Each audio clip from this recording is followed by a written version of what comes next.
Hi team, how are we? Great! How are you? Oh, very well, thank you. We're good. How are you? Well, welcome back to this week's Gadget Show news.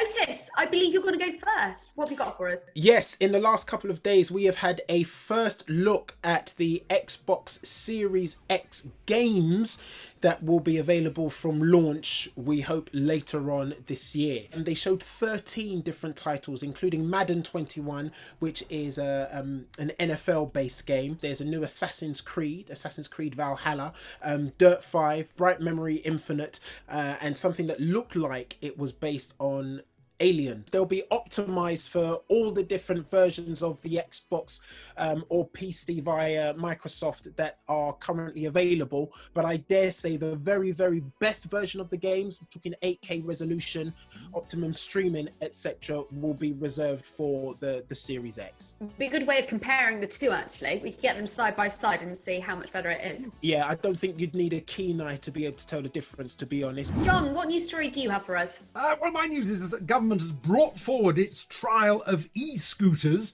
to June. They were going to do this later on in the year in 4 areas. Now they're making it nationwide as part of the whole campaign to get people going back to work without using trains and buses. It's rather a controversial subject because lots of people don't like them. They tend to injure the riders. They tend to run over pedestrians. People with disabilities fall over them when they're left around the street, all that sort of thing. But it'll be interesting to see how the trial goes.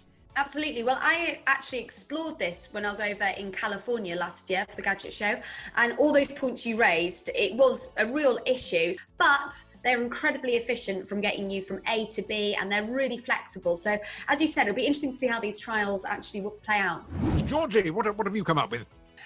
Well, you know how much we all love Boston Dynamics. Well, I thought it would only be a matter of time before we started seeing their fleet of robots helping out during this pandemic. And that is exactly what happened this week, because Spot, a four-legged, he's actually remote controlled. He's not fully autonomous, but he's a little bot that has been patrolling a park in Singapore to help remind people to keep their distance.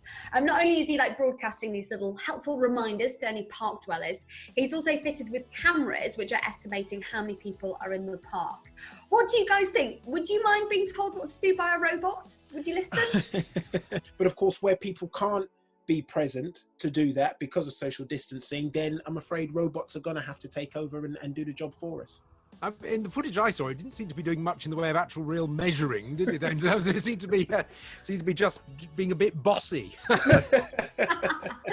Yeah, so it is sort of recording how many people are in the parks, but it's not recording any people's personal data, which I think is something that people would be worried about. And as you said, Otis, I think this is actually quite an interesting time to see how things like robots and drones could be used a little bit more by governments and businesses, because obviously, you know, they don't need to social distance like we do.